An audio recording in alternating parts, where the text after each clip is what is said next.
Om Namo Bhagavate Vasudevaya. Om Namo Bhagavate Vasudevaya. Om Namo Bhagavate Vasudevaya. Bhagavad-gita as it is, chapter 11, text 43, translation and commentary. By His Divine Grace, Srila A.C. Bhaktivedanta Swami Prabhupada. Pita Asi Lokasya Chara Acharasya Tvam Asya Pujaha Cha Guruhu Gariyan Na Tvat Samaha Asti Abhyadikaha Kutaha Anyaha Lokatraye Api Apratima Prabhava Pitasi Lokasya Characharasya Tvamasya Pujascha Gurur Gariyan Natvat Samostya Bihadika Kutonyo Lokatraye Pya Pratima Prabhava. Sorry. Pitasi Lokasya Characharasya Tvamasya Pujaschya Gurur Gariyan Natvat Samostya Bhyadika Kutonyo Lokatraya Pya Pratima Prabhava.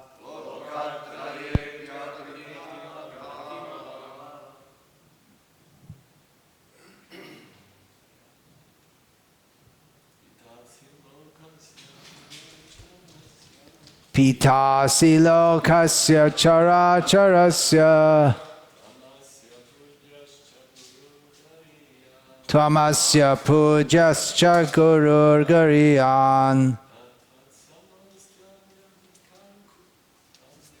Natvat Samostya Bhyadika Kutonyo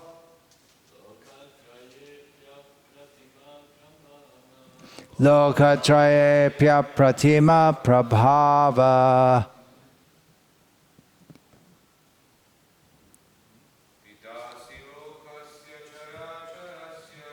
Pitasi Lokasya Characharasya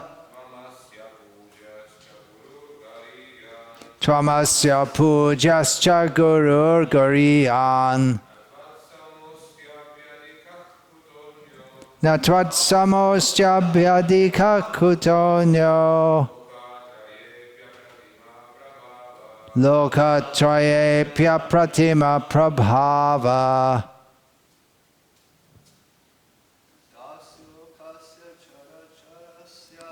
Pitasi Lokasya Characharasya Tvamasya Pujascha Gurur Gariyan Natat Samostya Bhyadika Kutonyo Lokatraye Pya Pratima Prabhava.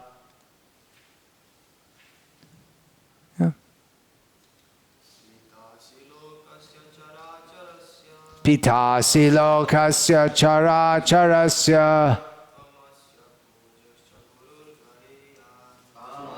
Pujascha Gurur Gariyan Natvat Samostya Bhyadika Kutonyo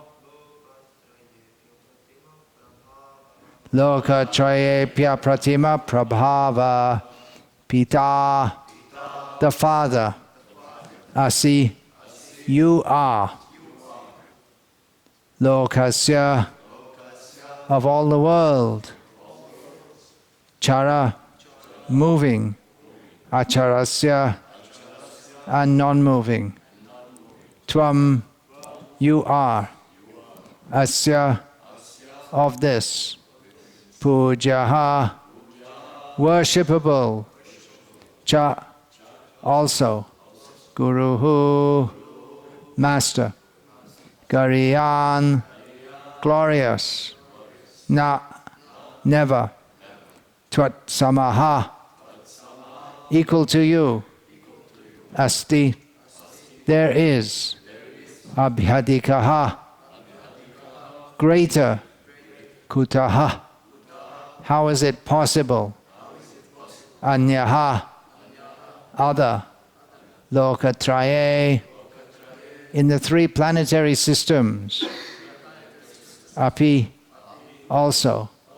Apratima, prabhava, O immeasurable power. First translation, you, this is Arjuna speaking to Krishna, you are the father of this complete cosmic manifestation, of the moving and the non-moving. You are its worshipable chief, the supreme spiritual master. No one is equal to you, nor can anyone be one with you. How then could there be anyone greater than you within the three worlds, O Lord of immeasurable power? Purport. The Supreme Personality of Godhead Krishna is worshipable as a father is worshipable for his son. He is the spiritual master because he originally gave the Vedic instructions to Brahma, and presently he is also instructing Bhagavad-gita to Arjuna. Therefore he is the original spiritual master, and any bona fide spiritual master at the present moment must be a descendant in the line of disciplic succession stemming from Krishna. Without being a representative of Krishna, one cannot become a teacher or spiritual master of transcendental subject matter. The Lord is being paid obeisances in all respects. He is of immeasurable greatness. No one can be greater than the Supreme Personality of Godhead, Krishna, because no one is equal to or higher than Krishna within any manifestation, spiritual or material. Everyone is below him. No one can excel him. This is stated in the Shvetashvatara Upanishad. Natasya karyam karanam cha vidyate natatsamascha bhyadikascha drishyate. The Supreme Lord Krishna has senses and a body like the ordinary man, but for him there is no difference between his senses, his body, his mind, and himself. Foolish persons who do not perfectly know him say that Krishna is different from his soul, mind, heart, and everything else. Krishna is absolute, therefore his activities and potencies are supreme. It is also stated that although he does not have senses like ours, he can perform all sensory activities.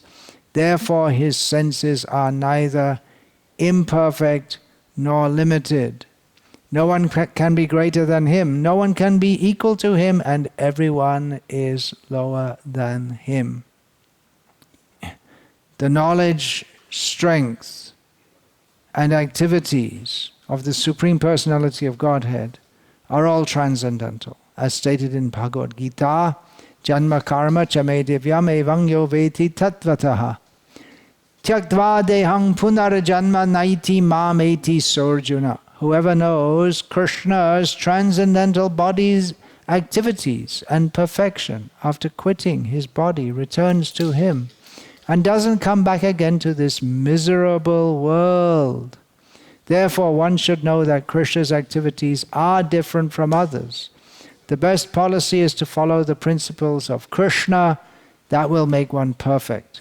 It is also stated that there is no one who is master of Krishna. Everyone is his servant. The Chaitanya Charitamrita confirms, Ekala Ishara Krishna Arshava Bhritta. Only Krishna is God and everyone else is his servant. Everyone is complying with his order. There is no one who can deny his order. Everyone is acting according to his direction, being under his superintendence. As stated in the Brahma Samhita, he is the cause of all causes. Pitasi lokasya characharasya tvamasya pujaschya gurur guriyan na tvat samostyabyadika kutonyo lokatrayepya pratima prabhava. You are the Father of this complete cosmic manifestation of the moving and the non-moving. You are the worshipable Chief, the Supreme Spiritual Master. No one is equal to you, nor can anyone be one with you. How then could there be anyone greater than you within the three worlds, O Lord of immeasurable power? Agyanatimirandhasya gyananjana shalakaya chakshurun militam yena tasmai Shri Gurave Namaha. Nama shreshtham manamapi shatchiputram atra swarupam rupam tasyagrajamurupuring maturim goshtavatim radha kundam girivaramaho radhika madhavasham prapto yasya pratita kripaya Shri Gurum tam natosmi. Vandeham Shri Guru Shriyataf padakamalam Shri Gurun Vaishnavangscha Shri Rupam Sagrajatam Sahagarna Raghunatam Vitam Tam Sajivam Sadvaitam Savadhutam Parijana Sahitam Krishna Chaitanya Devam Shri Radha Krishna Padan Sahagarna Lalita Shiva Shakan Vitam. Hare Krishna, Krishna Krishna, Hare Hare. Hare Rama, Rama Rama, Hare Hare. I chose to speak on this verse in which Lord Krishna is described in several ways, establishing him as the Supreme Lord, but particularly I was focusing on the words Gurur Gariyan, the most glorious spiritual master, because today is Guru Purnima, also called Vyasa Purnima. It's the appearance day of Vyasadeva, and it's a day for worshipping the Guru. Actually, I meant to speak this morning. It might have been more suitable to have a meditation for the whole day, but there was some misunderstanding about this. So this is, it's an important day in Vedic culture, Hindu culture, because the whole Vedic culture, it stems from Vyasadeva. His name is Vedvyas. Vyas means he who divides. So what did he divide? He divided the Vedas. In other words, he organized the Vedas. Originally Veda is one, he divided into four. And he compiled all the Vedic knowledge in a systematic way. So all gurus are supposed to be a representative of Vyas. The guru sits on the Vyasa-san. That means that he's sitting on the seat of Vyas, which means that at least when he sits on the seat of Vyas, everything he says is supposed to be authoritative. He's supposed to be speaking the same message as Vyas. That is called in Latin, in relation to the Pope, ex cathedra. That means it's words which he speaks which are in his role as the Pope. Something else he may speak just out of his personal opinion. But when the Guru is sitting on the... Actually all the time, that's why he's Guru, but especially this is the official position. So it's important to understand, because this Guru worship is very central to Vedic culture. One cannot receive Vedic knowledge without going through a Guru in the proper disciplic succession. And it all stems from Vyas. which is why all these scholars, these so-called scholars, they want to study the Vedas and make comments on Vedic culture, but they're not. They're outside. They don't know what's going on. They're not part of the tradition. They have no right or authority. It's like a quack in medicine. They can just try and do something by themselves, but it doesn't work properly. So, although all the gurus, actual gurus, they're supposed to be following Vyasa. Nowadays, you have so-called gurus who are actually, they talk really, they talk, some of them may talk in such a way that is actually offensive to the Vedic culture and offensive to Krishna. They may say things like, oh, why bother about Krishna? He wrote a book so many years ago. There's some so-called guru who's being promoted on the internet and people think he's a great intellectual, although he doesn't speak anything of any actual intellectual worth. And people think that if you insult Krishna, that makes you a great thinker. Why is that? I guess people are foolish and they're attracted to wrong ideas. But actually the real guru is one who speaks according to the teachings of Vyasa. The teachings of Vyasa are traditionally accepted in 6 schools, with which all claim adherence to the Vedas, not that they all are based on the Vedas. Of all the schools, of Vedic philosophy, or the Shaddarshan, the 6, sometimes called 6 philosophies or 6 ways of seeing.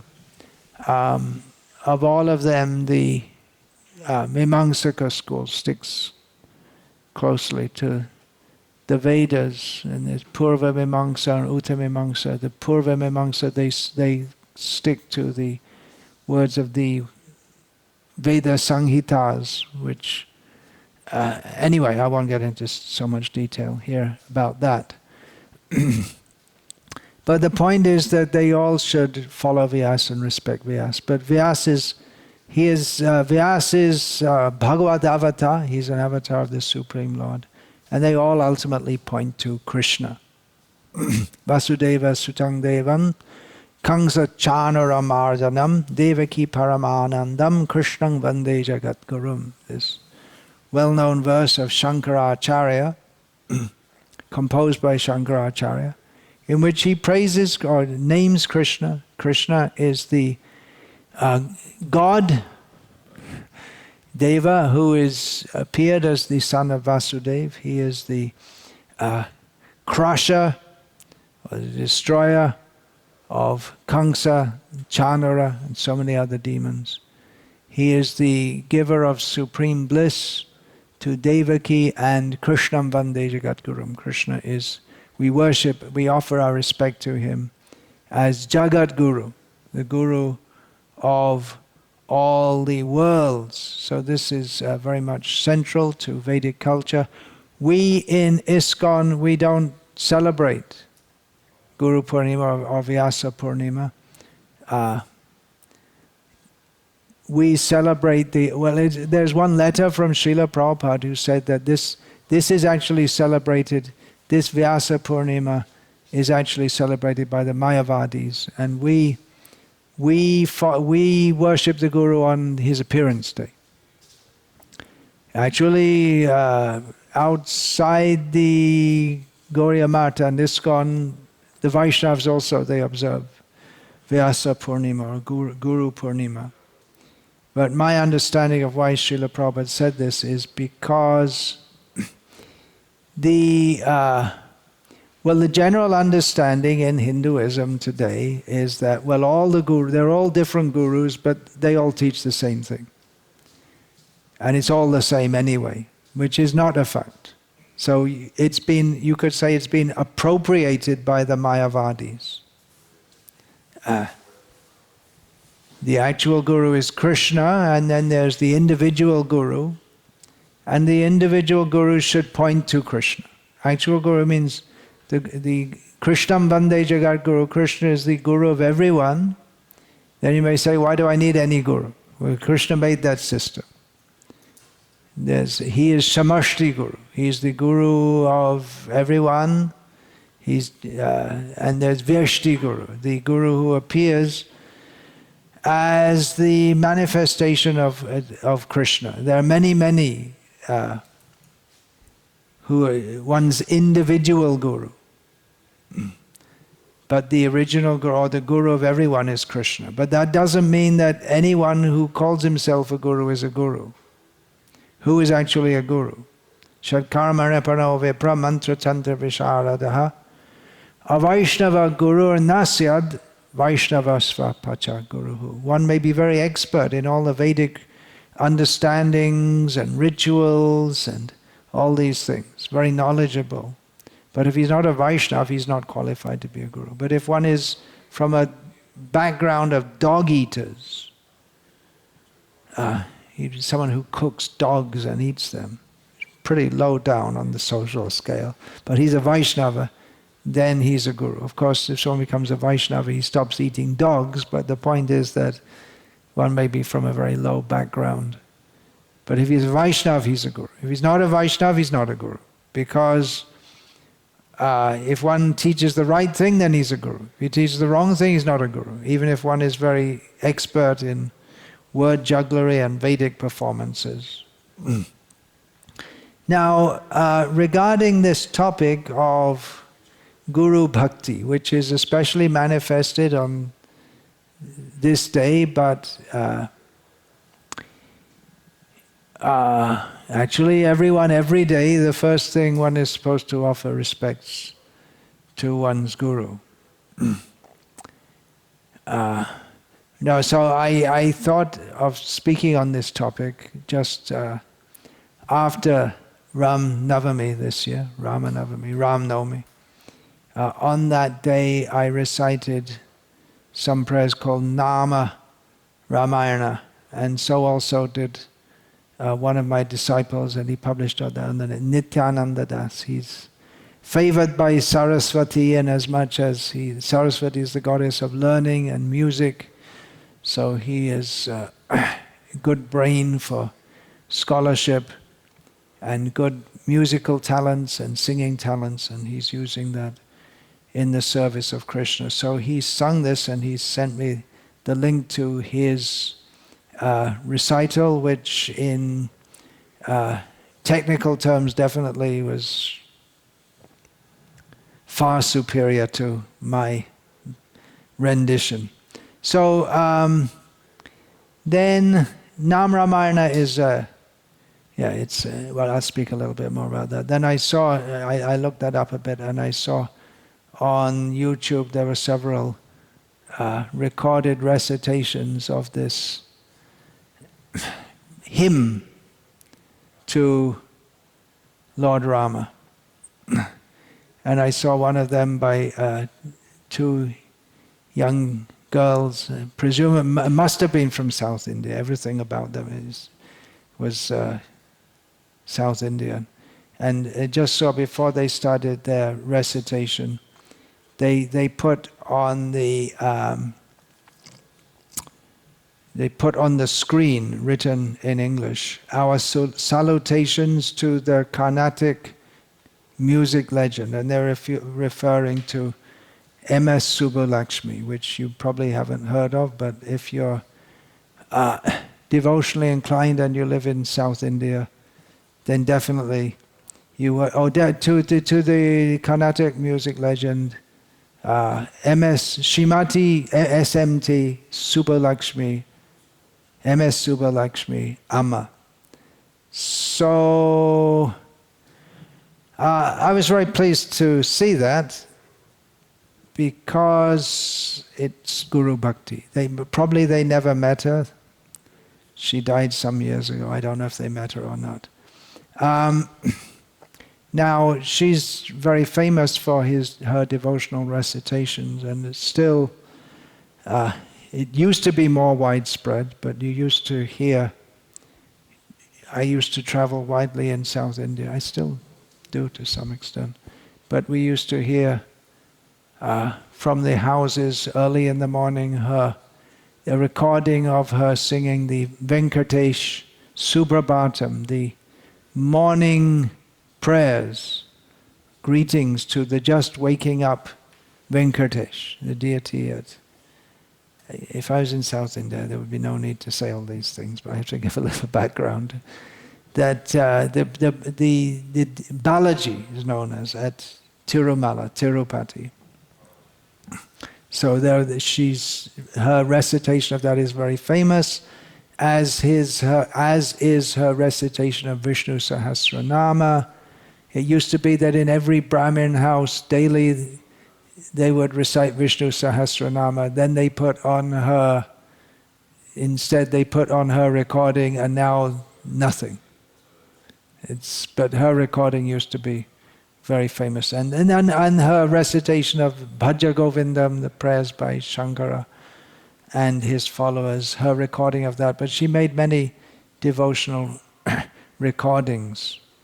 And they're well known and very popular in the devotional world. Now, whether or not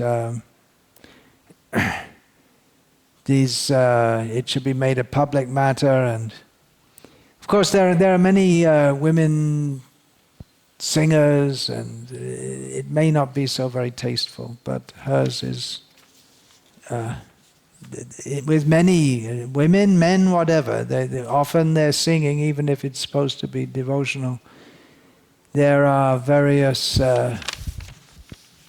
we could say almost sexual overtones, or not very pure. She was the daughter of a Devadasi, which was what used to be in India since time immemorial. Some young girls were dedicated in their youth to the deity in a temple, and then they were trained how to sing and dance for the pleasure of the deity. And they would sing and dance only for his pleasure, not in public. The British, they stopped this because they thought that it's just an excuse for prostitution, because often the Devadasis, although they weren't supposed to, they were used for prostitution by certain people, as if there was no prostitution in all the cities in Britain and all over the British Empire. But they thought in their high morality they had to stop this, although it was a long-standing tradition of devotion. We find in Chaitanya Charitamrita is described how Sri Ramananda Rai was training young girls how to sing and dance for Jagannath, the Devadasis.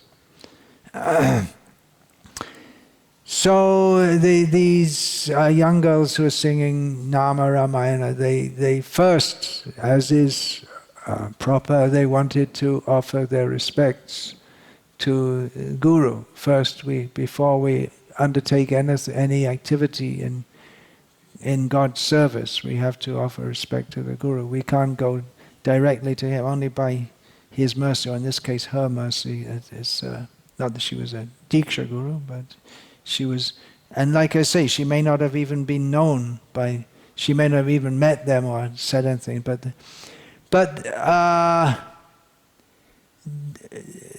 there's so much implied in that statement. The implication is that, well, God gifted her, this MS Subbulakshmi, to sing very well, and she had been trained, probably trained by her mother, who had been trained in a whole tradition of how to sing.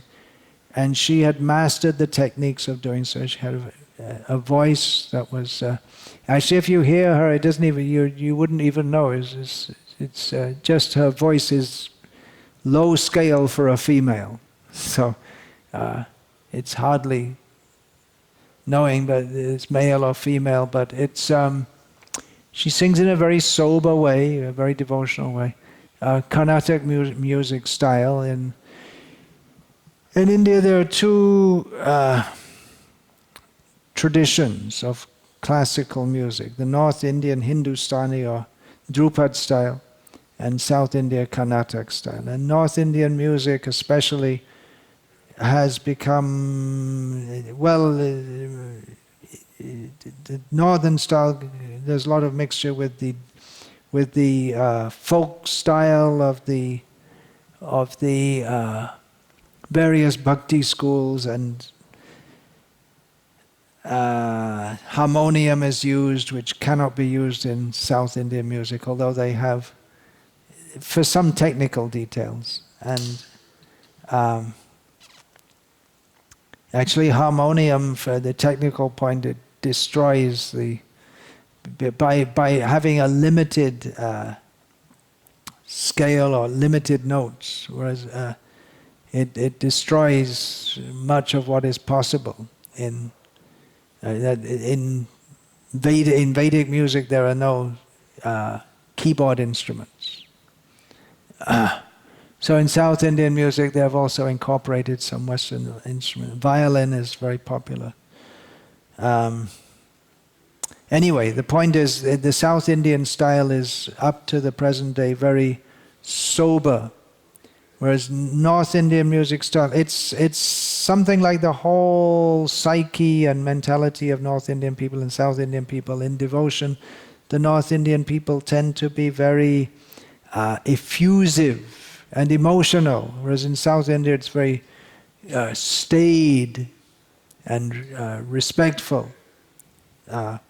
So her style is very much like that. She's sung commercially also, but it's her devotional songs that remain the most popular, and for which she is remembered and honored, not for her commercial songs, because commercial songs, there are always new ones, right? There are always new songs coming, but the devotional songs, that remains, just like Vishnu Sahasranama, that's been going on for at least 5,000 years, when Bhishma Dev spoke that.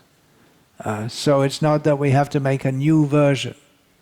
It was good then, it's good now, and it'll be good in the future. It's perfect.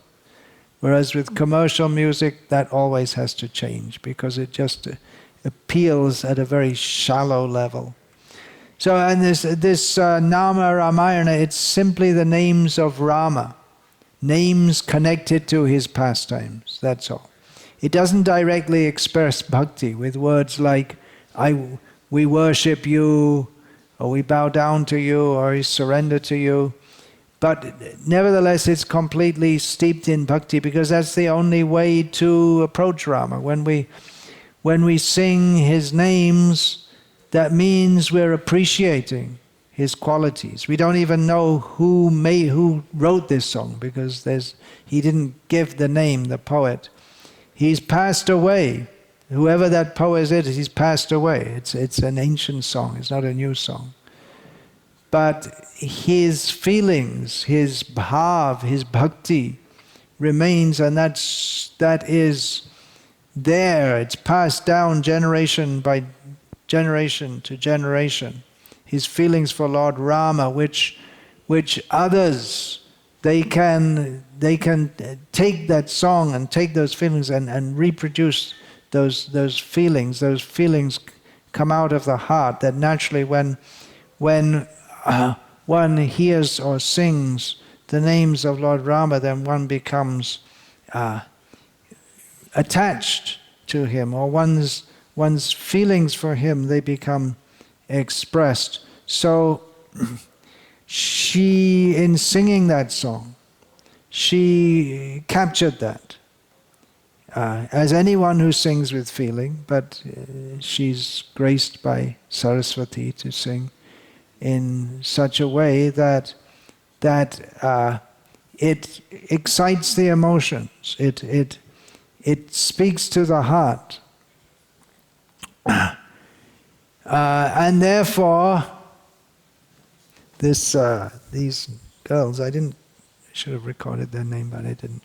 But anyway, they wrote this, that our salutations to her. There's no need to do that if there's no bhakti. That's the point I'm making. By putting this, they were expressing their feelings of devotion to her. Now, you wouldn't. There may be so many famous singers, right? In my lifetime, the famous singers are singers like John Lennon and Bob Dylan and Mick Jagger, you may have heard the names. Fortunately or unfortunately. And many people sing their songs, no doubt. You can find some cheapo band in Zagreb probably singing songs of the Beatles, probably. People imitate them.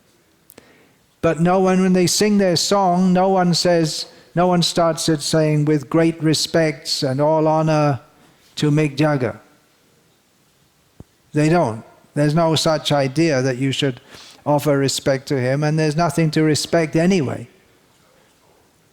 It's the songs that he sings, they touch the mind, but not the heart.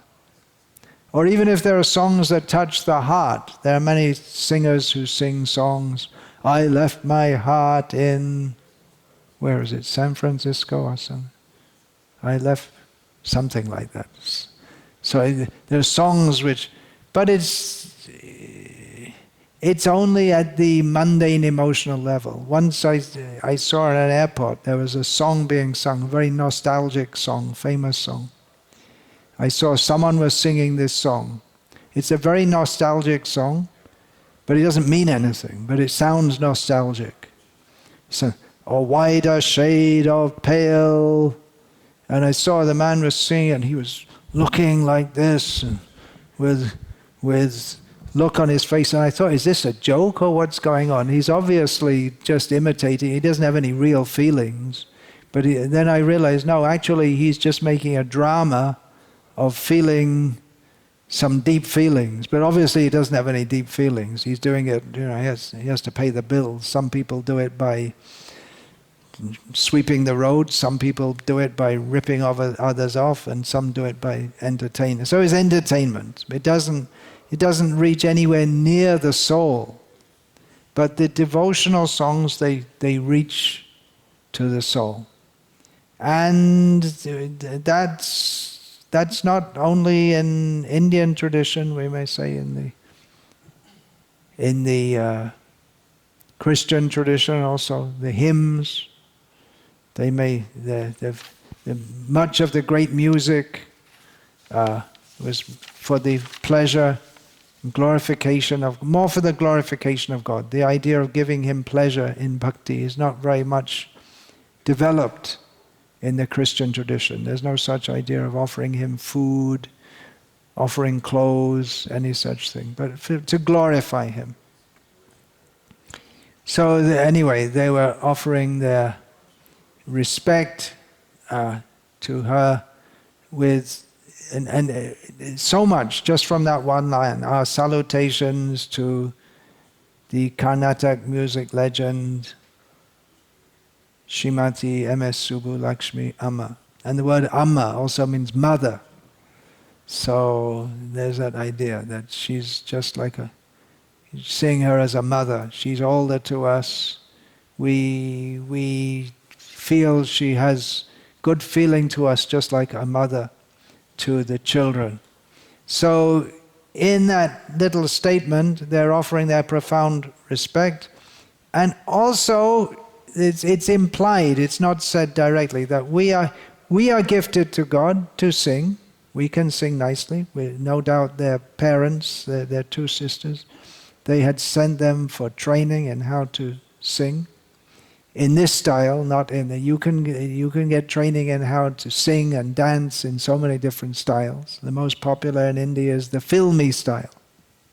People want the filmy style, Bollywood style, or Collywood, or Tollywood, or whatever.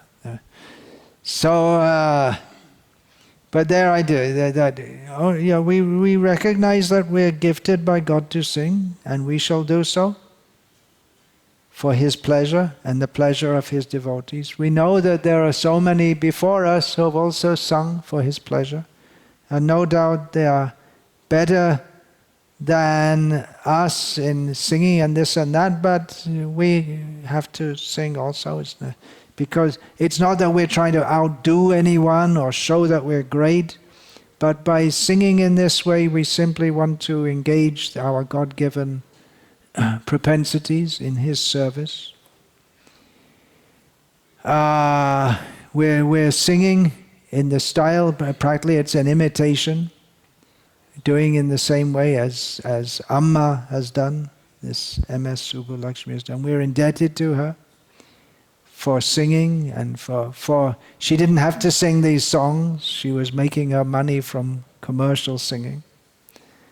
We're not trying to outdo her, but by singing, by singing like this, we're worshipping Lord Rama, and we're worshipping or offering our respects, profound respect to her simultaneously. So it's an offering to her as well as to Rama directly. So just that little thing gave me hope that even though India today is so, it's astonishing how degraded the culture is and going down so badly, but still there's some hope as long as this spirit remains, that basic humility that we have to offer respect to the elders, and especially in the proper line,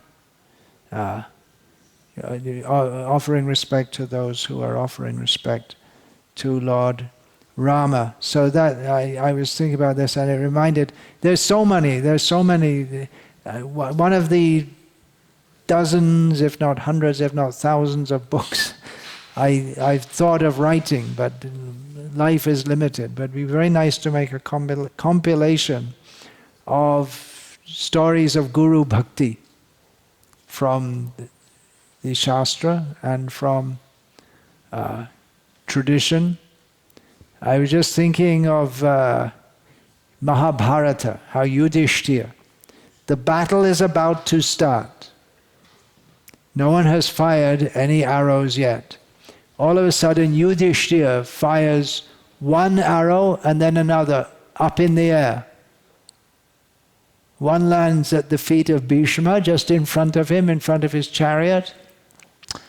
And one lands just in front of Drona. And no one can understand what's going on. Why is Yudhishthira doing this? If he wants to shoot his arrows, surely he can shoot them directly at Bhishma and not miss him, not fall short. And why is he doing that when the conches haven't blown to actually start the battle? But Bhishma and Drona understood, and they fired their arrows just over his head. So they understood. By firing that arrow, he's at his feet, they're offering respects because they're the gurus. And by firing one back over his head, they're giving a blessing, because Yudhishthira is just like the disciple. And Bhishma said that, good, it's good you did that. Because I gave you, by doing that, you are offering your submission to me. You're offering your submission to me that now I have to fight with you. And try to fight means I have to try to kill you. All that I know about fighting, all that I know about everything, I learned from Bhishma and Drona. So, but if I'm going to fight, before I fight, I have to, whatever I learned, first of all, I have to offer respects to my gurus. And you're my guru, so I offer respect. How do you offer respect to a fighting guru? That's how, someone who taught you archery, you do like that. You fire the arrows, it just falls right in front of their feet. The expertise you can do from a distance. So, so he's indirectly saying, now you have to bless me so that I can fight. Before fighting, you take blessing. Before you do anything, you take blessing from your guru. So they send back their arrows of blessing. Yes, you are blessed. And Bhishma said, if you hadn't do that, I would have cursed you that you cannot succeed. Now you've done that, then I curse you that you'll win. So Bhishma has to fight against them, but he's already blessed them that they will win. So it's an unusual situation. And they had to, they also had to fight with full force to try to defeat him. Otherwise, if they didn't, they would be lax in their duty to their own gurus. So it's a very unusual situation. That's why Arjuna, he became perplexed. How can I fight with my gurus? You can't fight with your gurus, but there was such a situation where they had to fight with their gurus. And Yudhishthira didn't become bewildered in this matter, nor did Bhishma, but Arjuna did by the arrangement of Krishna. So this spirit of Guru Bhakti, that is central to Indian culture, and even the Mayavadis, and you can't be a real bona fide Mayavadi, and I'm not speaking facetiously here. You can't be in an orthodox school unless you are the disciple of someone else in a bona fide disciplic succession. There are 4 lines coming from, paramparas coming from Shankara in the north, south, east, and west of the country. Badrinath, Dwaraka, Puri, and Rameswaram. And then one other is, not Rameswaram, the Sringeri. And then that's the 4 dhams. The 3 of the dhams are mixed with that. And then one more is supposed to be in Kanchipuram. And then there are others in North India, they say in Varanasi and this and that. But the point is, one should be in a proper disciplic line if one is to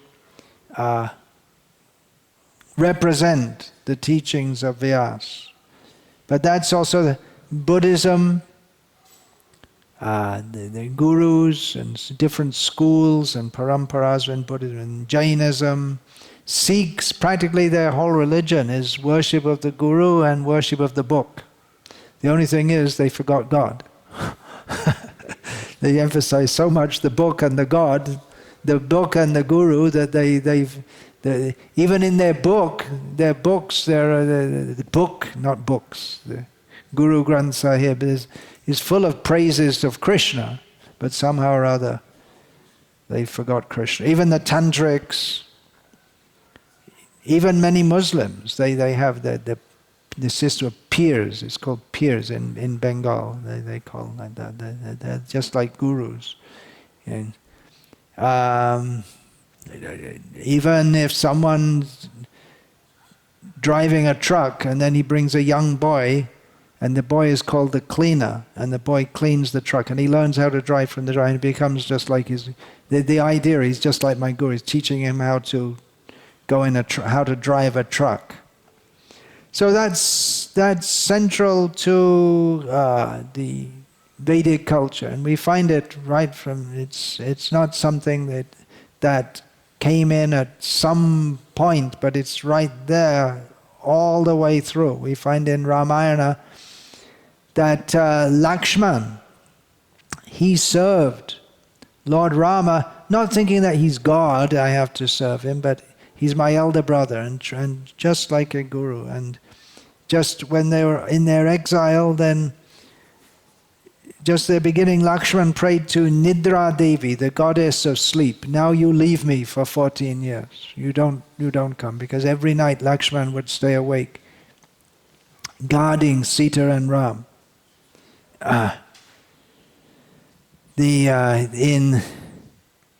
Then Lakshman, he became later Ramanujacharya, also known as Lakshman Deshika. And the name, another name of Ramanuja is Lakshman, and known as Lakshman Deshika. Deshika means one who gives desha, upadesha, one who gives instruction.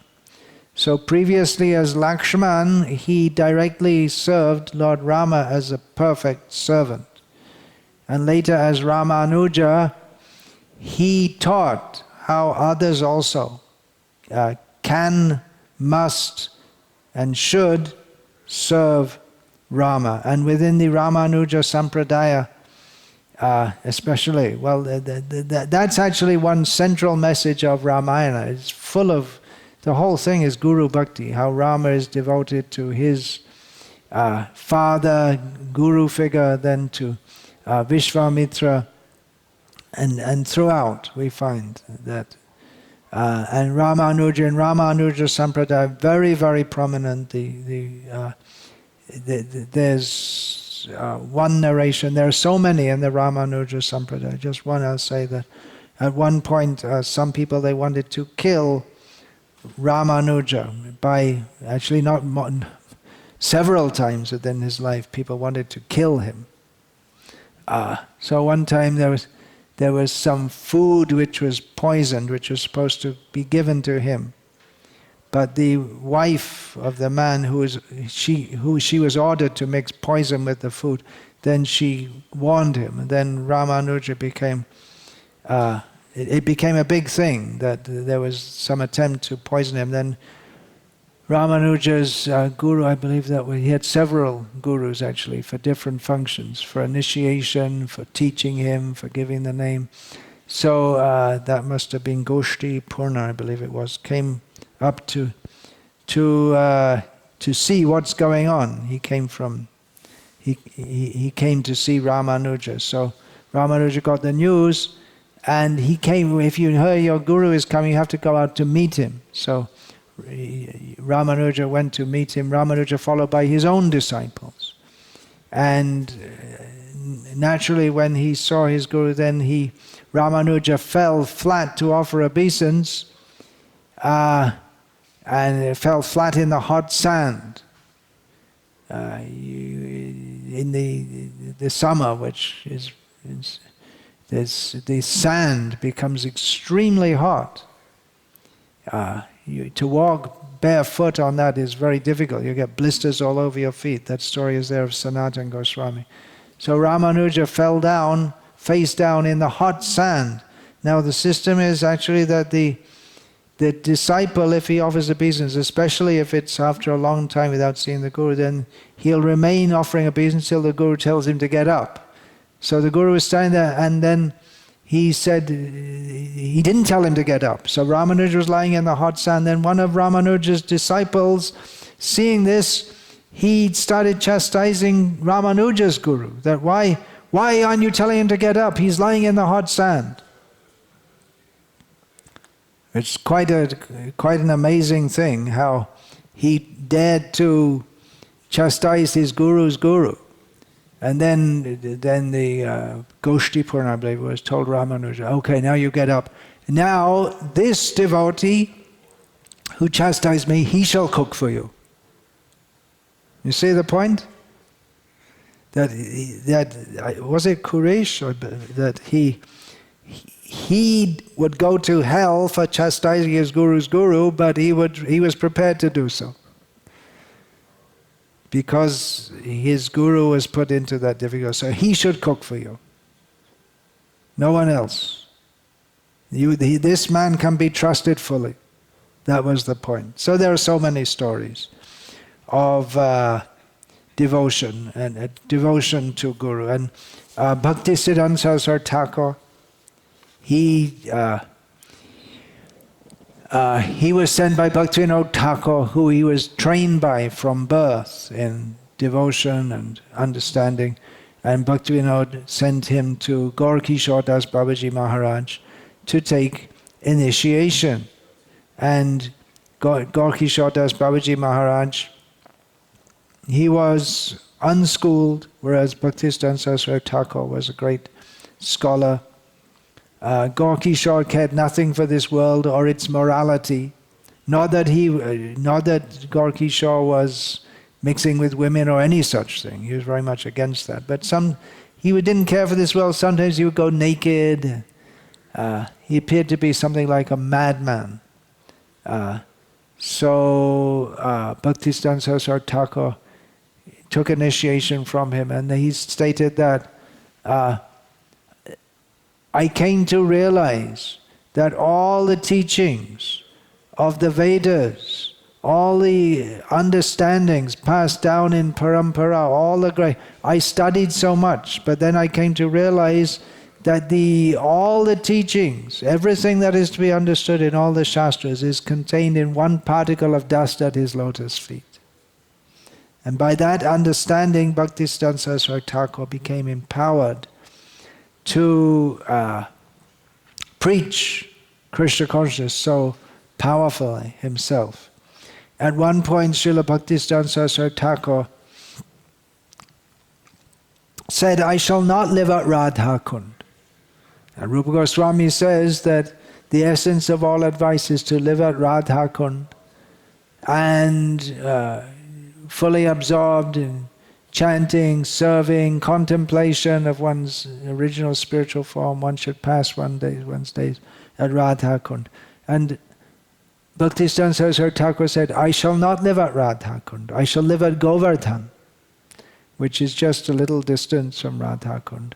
He said, I am not fit to live there at Radha Kund, but I shall live close by, and I shall go there to serve my gurus, Bhaktivinoda Thakur and Gaur Kishore Das Babaji. They are there. They are fit to live there. But I will stay at a little distance and I will go there and serve and come back. I am not fit to live there. So this is the attitude of the devotee. Of course, this is at the very high and topmost platform, but that's how reality works. How Krishna has set up the universe, that tadvijnanartham sagurum eva abhigachat. One has to go to the guru to get that knowledge of how to serve Krishna and can become free from this material world. So when one is free from this material world, like Bhaktisiddhanta Saraswati Thakur, then what do? Not like the Mayavadis, who they Guru Mara Vidya. I learned everything from the Guru, I don't need the Guru anymore, kill the Guru, I'll become the Guru. But when you've learned everything and you've achieved, of course you can't learn everything, that's only for Krishna who knows everything. But when one is spiritually perfect, what does he do? He serves his gurus. Why does he serve his gurus? Because they're serving their gurus.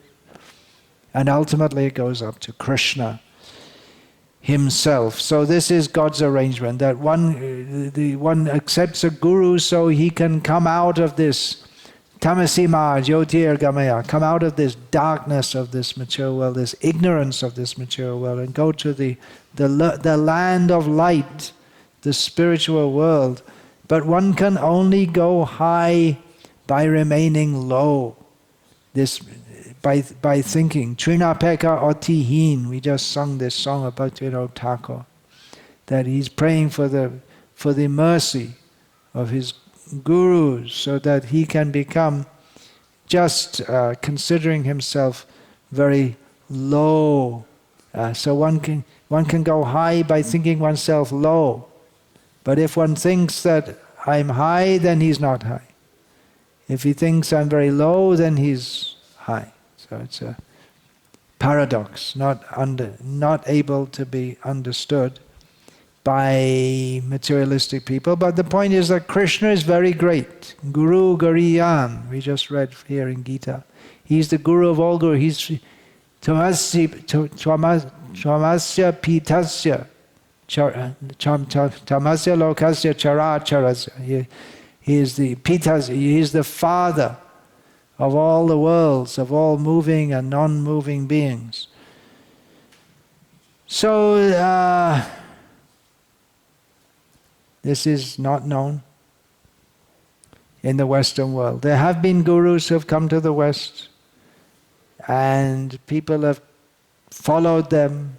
Some famous gurus, the Guru Maharaj Ji and the Yogi Mahesh, and later this Rajneesh, Osho, and they whipped up personality cults. Actually, in the case of Yogi Mahesh, not so much a personality cult. It was more like a business. You pay for the mantra and like this. In the case of this Guru Maharaj Ji, forgotten now, largely forgotten. Even Osho, largely forgotten. But, personality cult. And there's so many, they come and go. Nowadays, they've been practically by advertisement. There's this, what's his name, Sadguru or something. They've promoted him as some great guru. And then some years ago, it was very popular, this, what's his name, that Sri something. And they promoted him, but they don't really have anything to offer. But people feel they want to follow But they don't know what is actually the system of Guru Bhakti. And there may be so many cheaters also. The culture is there in India, but it's exploited by cheaters. That's also there. But it is shocking often to people in the Western countries when they see the level of devotion that devotees had for Srila Prabhupada. Srila Prabhupada didn't tell the devotees that when I come to the airport you perform ecstatic kirtan and you jump up and down and you cry and fall on the ground. He never told them to do that. They did it spontaneously. Once one woman in America said to Srila Prabhupada, "These people, they worship you." She said it in great shock. Prabhupada said, "Yeah. I'm all, just like I worship my Guru. As it's just the most ordinary thing. That, I worship my Guru. They worship me. That's..." But in the West, it's a very unusual thing. Once I arrived in the airport in Vienna, and a couple of devotees came up and they said, "Well, should we offer obeisance?" I said, "Well, why not?" So they did. And they said, "Well, someone else told us we shouldn't because people won't understand." I told them they won't understand anything about us, why we're dressed like this, what philosophy we're teaching. You offer obeisance and they can get used to it. If you don't do it, then you'll always be conditioned by what they think. You do what you have to do. That's your culture. You've adopted this culture now. In the West, they have hero worship. I was talking about Mick Jagger. You can go to a rock concert with some big rock, what do they call, rock stars. And people will be, screaming. But there's no love. There's no idea of any exchange of good. And not that the rock star does any good for you. He entertains you, that's all. When it's over, it's finished. But the relationship between Guru and disciple, that is on the eternal platform. It's giving people ultimate benefit, not just you go to a concert and after a couple of hours it's all over and it's finished. And it's just some temporary titillation for the senses. That's why these Ridvigbadis, they lost the track of what's going on actually. It's a monstrous concoction that there should be no more gurus. Of course, as we always have to qualify that by saying, yes, there have been and there are and there will be no doubt problems with the gurus in ISKCON, but that doesn't mean you just cancel out the whole institution and make some imagination that after Prabhupada there are no more gurus. I was mentioning that to one of my disciples here just yesterday, that what had happened, there was one of my disciples, she'd stopped chanting her rounds, so I got on her case. I got quite heavy with her, and then this other devotee told me, and now she's chanting again. Why should she do? Why should I take the trouble to get on her case? And why should she take me seriously if the guru-disciple relationship isn't there? Otherwise you have a Ridvik, and what the hell do they care about anyone? They do some sacrifice and they say, now you're initiated by Prabhupada, and then they're on their own actually. There's no one to see to them, no one to care for them. And even if they want to say to someone, why are you chanting around? Who are you to say to me? I'm Prabhupada's disciple.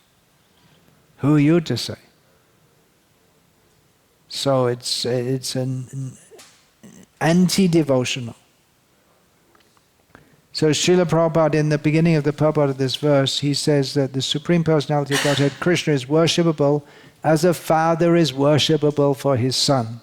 Now this example he's giving for his English edition of Bhagavad-gita, and that's also from the Western perspective, that's completely, what's this? The father is worshipable by the son?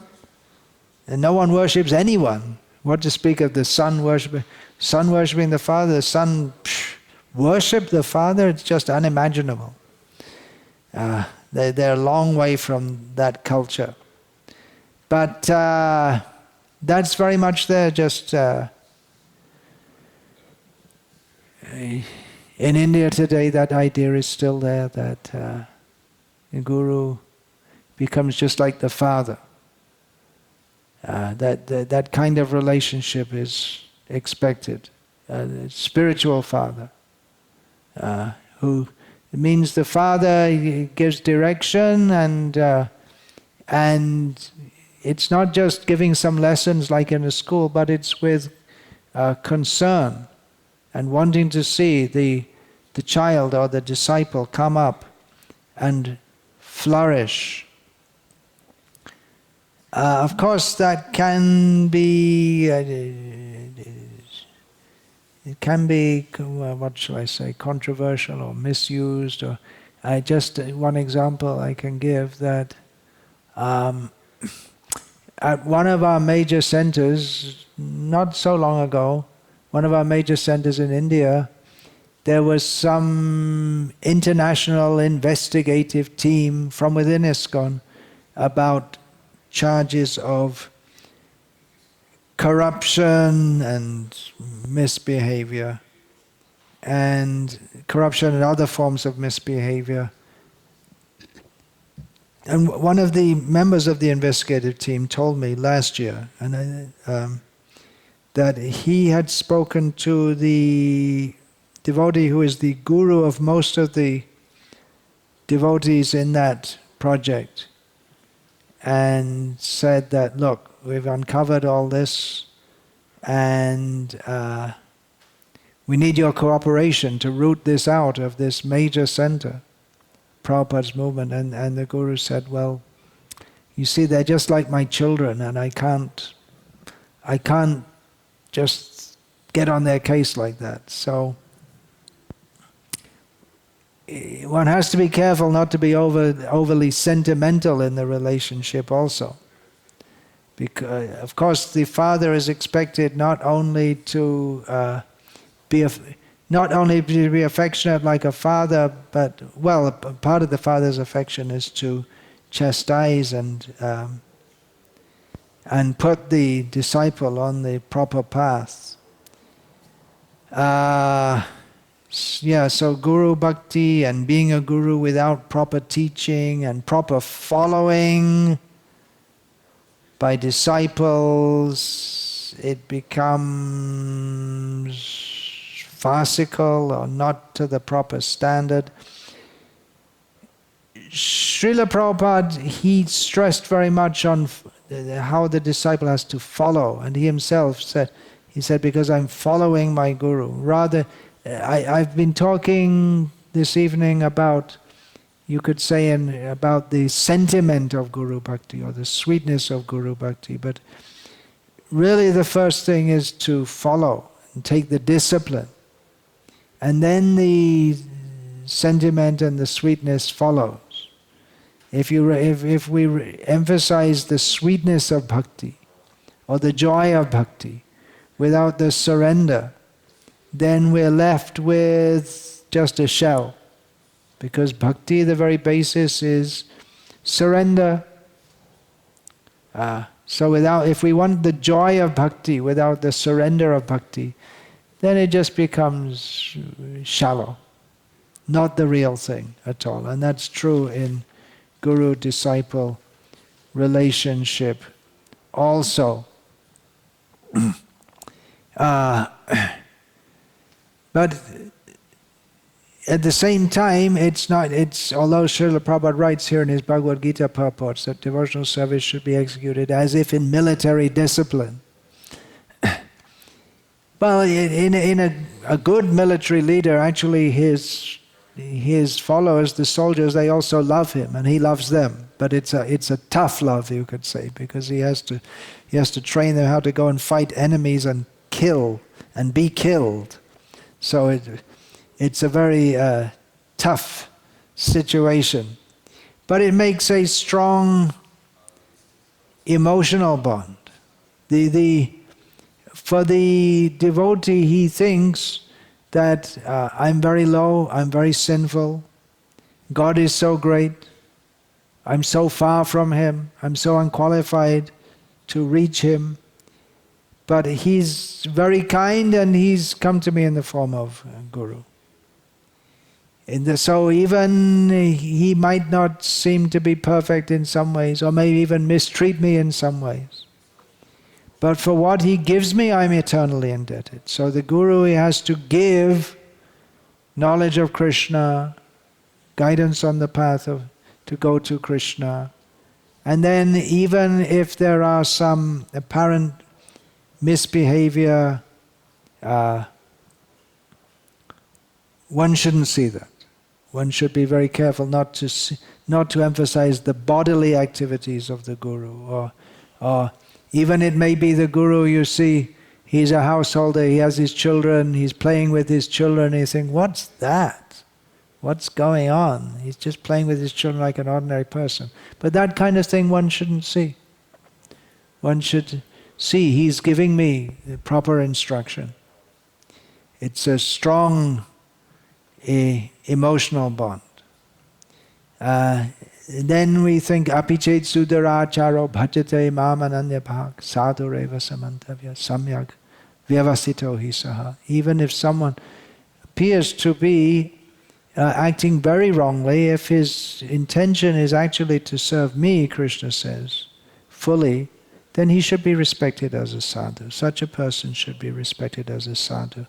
Now, some people may protest, this is a double standard. How can you say that? If someone does something wrong, he does something wrong. You can't say it's right just because he's a devotee. That's a very dangerous philosophy. That we cannot do anything wrong because we are God's people. Antinomianism, I think it's called this. Once Srila Prabhupada in Australia, what was going on? Devotees, they need lots of flowers, right? Flowers are required for offering to Krishna. Krishna likes flowers very much. Here, just all around, there's so many roses are growing. You have plenty of roses to offer to Krishna every day. Well, at that time, the movement in Australia was very poor. They didn't have any garden for growing flowers, so they used to go and steal them. Especially for Rath Yatra, you need lots of flowers. And when they got caught, it was a big court case, and it was much publicized. If anyone had stolen flowers, it wouldn't be a big thing. But because it was Krishna's devotees, and they're talking about love of God, it became a big thing. So there was one lawyer defending them, and when Srila Prabhupada came to Melbourne, then these lawyers, it was more than one, they were speaking with Prabhupada, and they were implying that, yeah, we defended them, but actually they did these boys and girls, your disciples, they did something wrong. And Srila Prabhupada became very grave, and he spoke to them about the purpose of life and how one has to dedicate his life to Krishna. And indirectly, Srila Prabhupada was telling the lawyers that your whole life is wrong.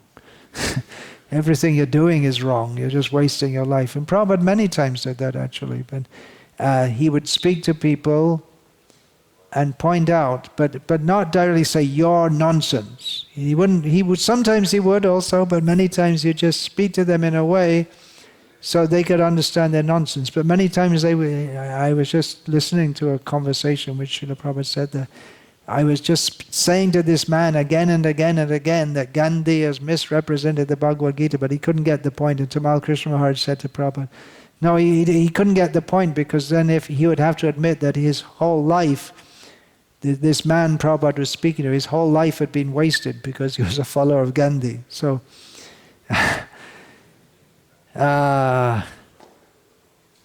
devotees are always glorious. Of course, this can be misused, and it has been misused. Even within ISKCON, of course, anywhere, it can be misused. The role of a guru can be badly misused to cheat others. But still, it's Krishna's system. And if you can get a real guru, then we're very fortunate. I feel very fortunate. I should feel much fortunate. It should be unlimited. that I'm so fortunate that I have Srila Prabhupada. Krishna came to me in the form of Srila Prabhupada. Srila Prabhupada said at one time, even a damn fool like me can become a guru. Such humility. But he said the system is Jare Deko Tare Kaho Krishna Upadesh. Many times he said that. That if we just simply speak the message of Krishna, then you become a guru. That's the basic thing to be a guru. That you speak the message of Krishna. Don't cheat others. Give them the message of Krishna. And in that spirit and on that order, I've taken the role of guru, because just like in the mundane way, the sons become fathers. So the disciples, they're supposed to become gurus. You offer respect to Ganga by taking the water of the Ganga and offering back to the Ganga. You offer respect to the rishis by reciting the Vedas. You offer respect to Guru by passing the knowledge that you receive from him. You have to pass that on to others. Just like if the son doesn't become a father, then the family line is stopped. So if a disciple doesn't become a guru, then the parampara is stopped. So notwithstanding the disqualifications that is the qualification. One may not be qualified in all respects, in so many ways, but if one simply wants to pass on what he has heard, then can be and should be a guru. If by doing that I can convey the same teachings without changing, then that is my service and the service of all followers of Srila Prabhupada. And then in the next generation also, there have to be so many gurus. Just to take the same message and pass it on. So all the, now in India, the day is, or the day of Guru Purnima is over. Here also the day is finished. Now it's Rahu's time. Rahu is swallowing the moon just now, as just about to start. So the worship of the gurus has been done this day, and we ourselves feel ourselves most fortunate to be sitting at the feet of such a guru, unprecedented. Na bhuto na bhavishyati. What Srila Prabhupada has done is never done previously, never will be done. But still, it's the same message. Srila Prabhupada, he established his authenticity, that he's giving the same message. So just give the same message. Hare Krishna.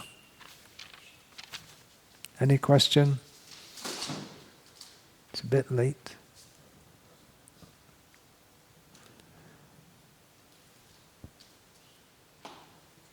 Akalanka Chandra. What is that? Akalanka Chandra Dilo Darashan. Shakalanka Chandra Ar Ki Prayojan. The spotless moon of Chaitanya Mahaprabhu arose. He manifested himself in the world. And then Rahu thought that, then what is the need of this moon with spots? When the spotless moon of Gaurachandra, Akalanka, Gaurachandra, Diladarashan, Shakalanka Chandra. So then Rahu, thinking there's no need of any moon with spots, now that the spotless moon of Chaitanya Mahaprabhu has arisen, then he swallowed the moon. Hare Krishna! Vancha kalpatarubhyascha kripa sindhu vivacha patitanam pavanebhyo vaishnavebhyo namo namaha.